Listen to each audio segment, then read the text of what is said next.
ಎಲ್ಲ ಸಂಘಟರ ಹೋರಾಟಗಾರರು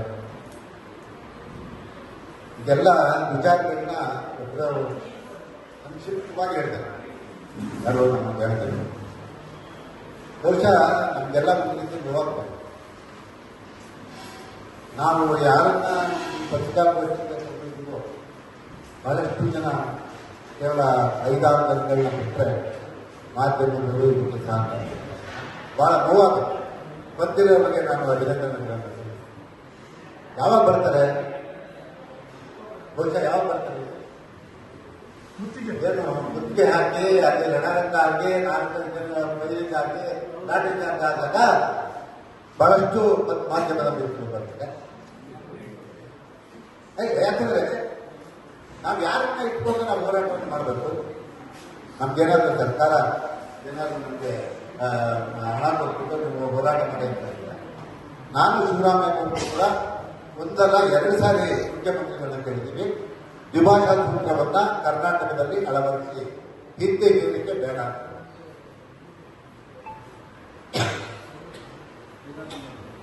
ಇಲ್ಲ ಆವಾಗ ಮಾತಾಡ್ತಾರೆ, ನಾನು ದ್ವಿಭಾಷಾ ಸೂತ್ರದ ಪರವಾಗಿದ್ದೀನಿ, ಮುಂದಿನ ದಿನಗಳಲ್ಲಿ ಕ್ಯಾಬಿನೆಟ್ ಅಲ್ಲಿ ಸಭೆ ಕರೆದು ಅಲ್ಲಿ ತೀರ್ಮಾನವನ್ನು ತಗೊಳ್ತೀನಿ ಅಂತ ಹೇಳಿದ್ರು. ಇಲ್ಲವರೆಗೂ ಆಗಲಿಲ್ಲ. ಕನಿಷ್ಠ ನಾವು ಒಂದು ಮಾತಾಡಿದ್ವಿ, ಏನು ಅಕಸ್ಮಾತ್ ಈ ವರ್ಷ ನೀವು ಹಿಂದಿ ಪರೀಕ್ಷೆ ಮಾಡ್ತಾ ಇದ್ದಾರೆ, ಹಿಂದಿ ಫೇಲ್ ಆದರೂ ಕೂಡ ಮತ್ತು ಬೇರೆ ವಿಚಾರದಲ್ಲಿ ಪಾಸ್ ಆದರೆ ಅವಾಗೆಲ್ಲ ಅವಕಾಶ ಮಾಡ್ಕೊಡಿ ಅಂತ ಹೇಳ್ಬಿಟ್ಟು ಹೇಳಿದ್ವಿ. ಆಗಲಿಲ್ಲ, ಇದಕ್ಕೆ ಯಾವುದಕ್ಕೂ ನೀವು ನಮ್ಮ ಹೋರಾಟಕ್ಕೆ ಗಮನ ಗೊತ್ತಿಲ್ಲ ಅಂತ ಹೇಳಿದ್ರೆ ಖಂಡಿತವಾಗಿ ಅವತ್ತು ಏನಾಗುತ್ತೋ ಗೊತ್ತಿಲ್ಲ.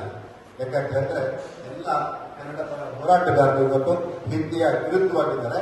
ಅದಕ್ಕೆ ಮುಂದಿನ ಹೋರಾಟದಲ್ಲಿ ಏನಾದರೂ ಹೆಚ್ಚು ಕಮ್ಮಿ ಆದರೆ ಅದಕ್ಕೆ ಸರ್ಕಾರವೇ ಹೊಣೆ ಅಂತ ನನ್ನಲ್ಲಿ ನೇರವಾಗಿ ಹೇಳಬೇಕು. ಯಾಕಂತ ಹೇಳಿದ್ರೆ ಇವತ್ತು ನಮ್ಮ ಕಣ್ಮುಂದೆ ಇದೆ.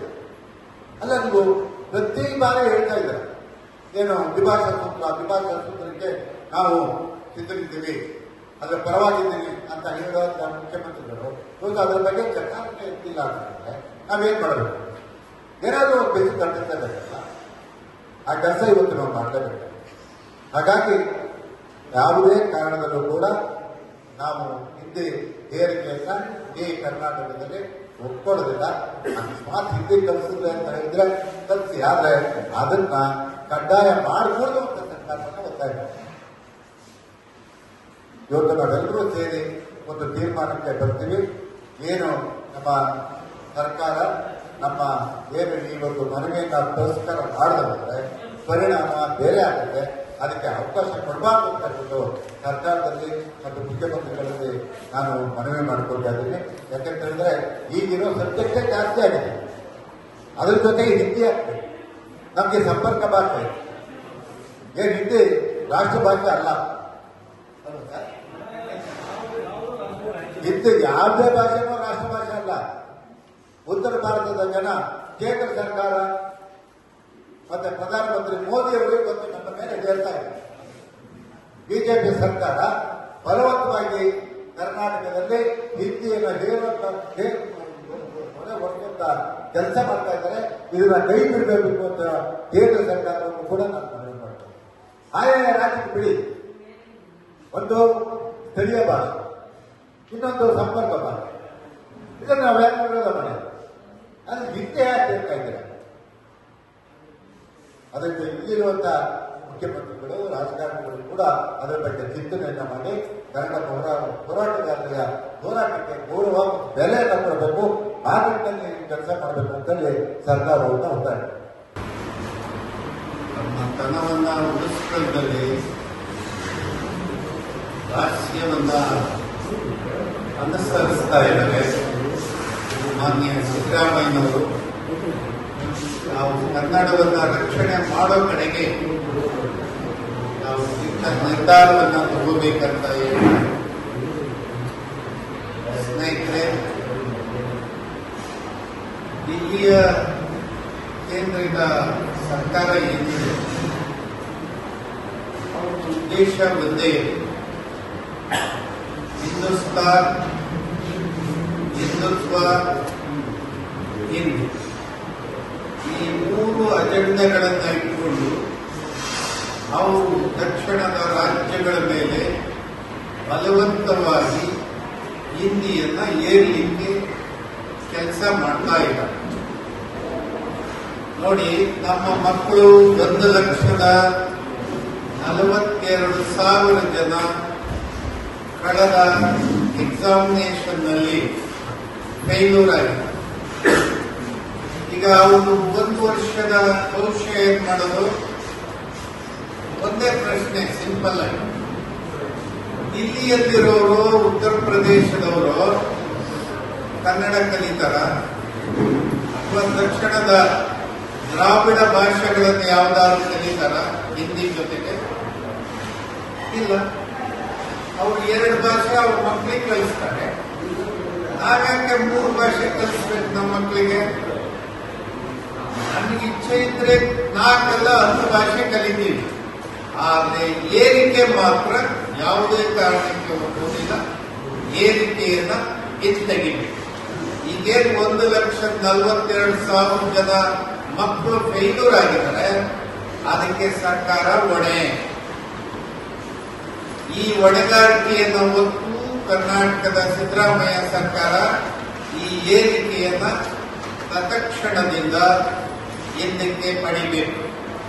ಯಾವುದೇ ಮಕ್ಕಳು ಹಿಂದಿನಲ್ಲಿ 0 ತಗೊಂಡ್ರು ಅವನು ಪಾಸ್ ಅಂತ ಹೇಳಿ ಘೋಷಣೆ ಮಾಡಬೇಕು. ಬಲವಂತವಾಗಿ ಅದನ್ನ ಕನ್ಸಿಡರ್ ಮಾಡಬಾರ್ದು. ಹಿಂದಿ ಎಕ್ಸಾಮಿನೇಷನ್ ಏನಿದೆ ಅದನ್ನ ಕಡ್ಡಾಯ ಅನ್ನುವ ಅನುಸರಿಸುವಂತ ಕೆಲಸವನ್ನ ಕೈ ಬಿಡಬೇಕು.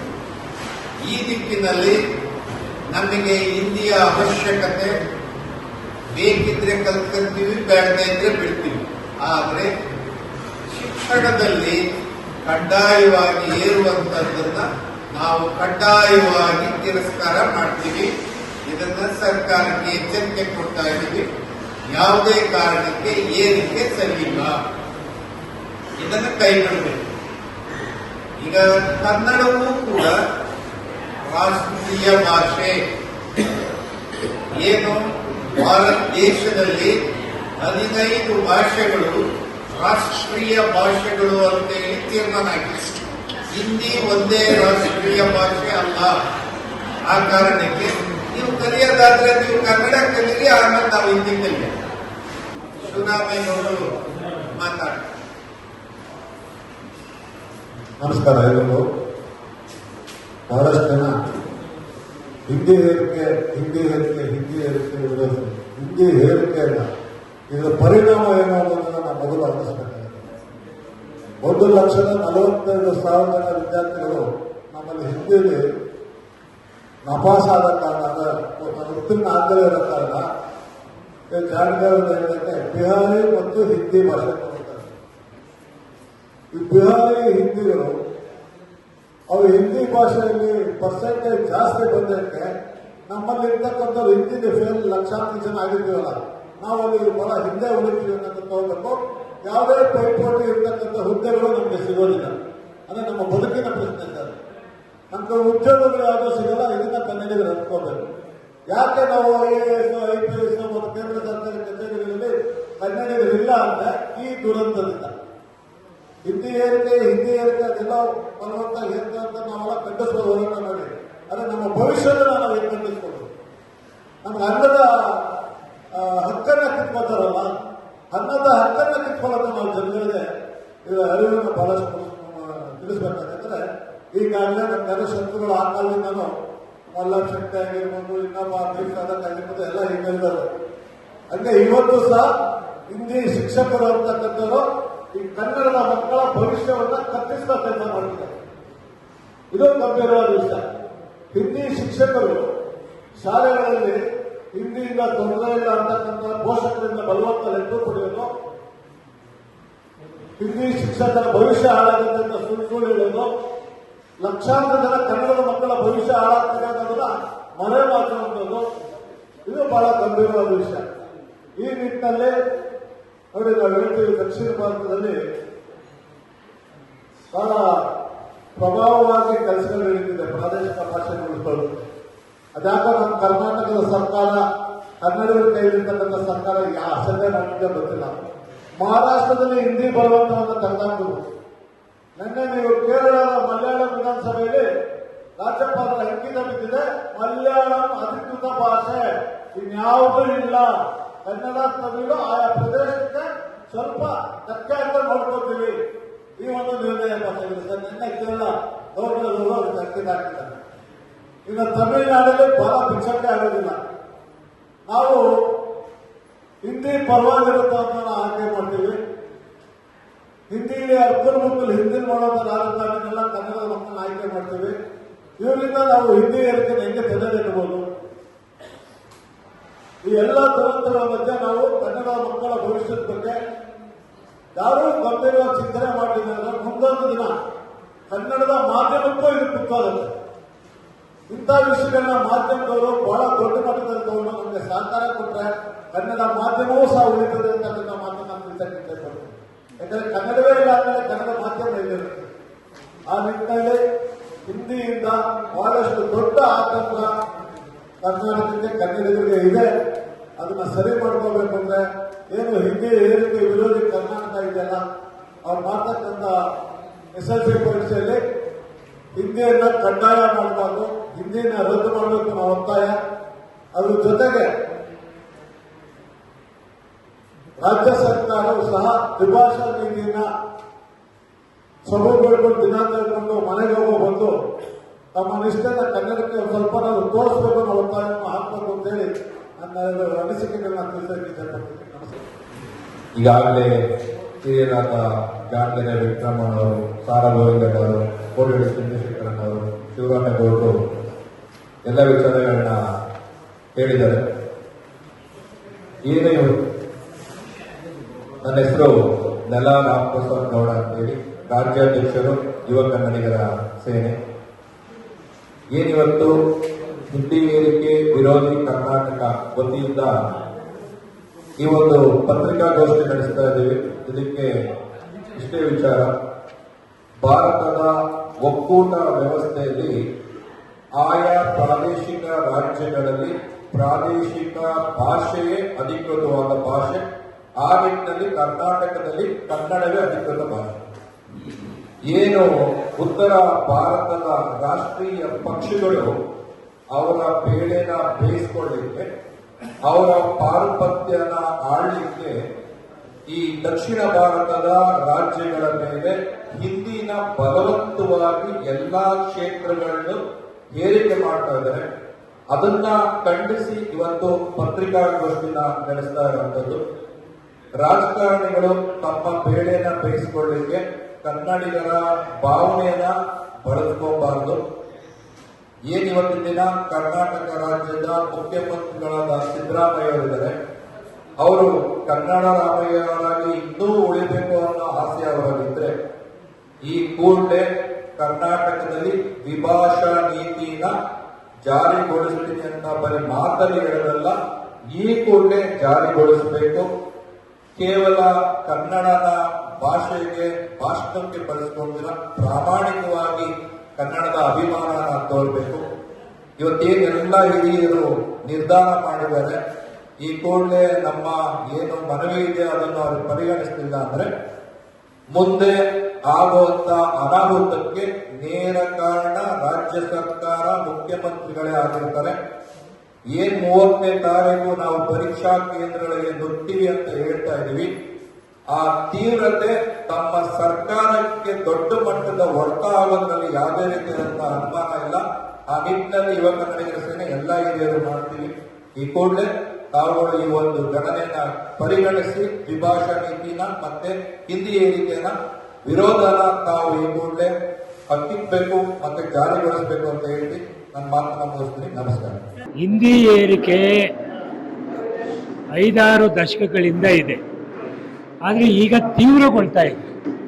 ಎಷ್ಟು ಮಟ್ಟಿಗೆ ಅಂದರೆ ಅದು ನಮ್ಮ ಮಕ್ಕಳ ಭವಿಷ್ಯವನ್ನು ಕೂಡ ಬಲಿ ತಗೋತಾ ಇದೆ. ಹಾಗಾಗಿ ನಾವು ಕೈ ಕಟ್ಕೊಂಡು ಕೂತ್ಕೊಳ್ಳೋಕ್ಕಾಗಲ್ಲ. ಅದರಿಂದ ಸರ್ಕಾರಕ್ಕೆ ಈಗ 2-3 ವರ್ಷಗಳಿಂದ ಒತ್ತಾಯ ಮಾಡ್ತಾ ಇದ್ದೀವಿ, ಹಿಂದಿ ಏರಿಕೆಯನ್ನು ತಪ್ಪಿಸಿ, ಹಿಂದಿ ಕಡ್ಡಾಯ ಬೇಡ, ಪಾಸ್ ವಿತೌಟ್ ಹಿಂದಿ ಮಾಡಿ.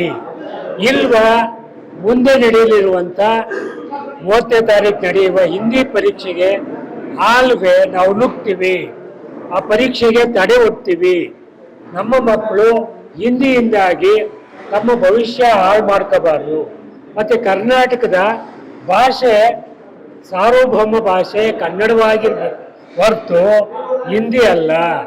ಹಾಗಾಗಿ ಸರ್ಕಾರಕ್ಕೆ ಇದು ಕಡೆ ಎಚ್ಚರಿಕೆ ಕೊಡ್ತಾ ಇದ್ದೀವಿ. ನೀವು ಈ ಹಿಂದಿ ಕಡ್ಡಾಯವನ್ನು ವಾಪಸ್ ತಗೊಳ್ಳಿ. ಮತ್ತು ಈ ಪರೀಕ್ಷೆಯಲ್ಲಿ ನೀವು ಒಂದು ಆದೇಶವನ್ನು ಹೊರಡಿಸಿ ಪಾಸ್ ವಿತೌಟ್ ಹಿಂದಿ ಮಾಡಿ. ಇಲ್ವಾ ಮುಂದಿನ ಶೈಕ್ಷಣಿಕ ವರ್ಷದಿಂದ ನೀವು ಹಿಂದಿಯನ್ನು ತೆಗೀರಿ, ದ್ವಿಭಾಷಾ ಸೂತ್ರ ಸಾಕು, ನಮಗೆ ಕನ್ನಡ ಇಂಗ್ಲಿಷ್ ಅಷ್ಟೇ ಸಾಕು ಅನ್ನುವ ಎಚ್ಚರಿಕೆಯನ್ನು ಈ ಮೂಲಕ ಕೊಡ್ತಾ ಇದ್ದೀವಿ. ನಮ್ಮ ರಾಷ್ಟ್ರದ ನಮ್ಮ ಸಂಸದರಿಗೆ ತಮ್ಮ ಆದೇಶ ಏನು?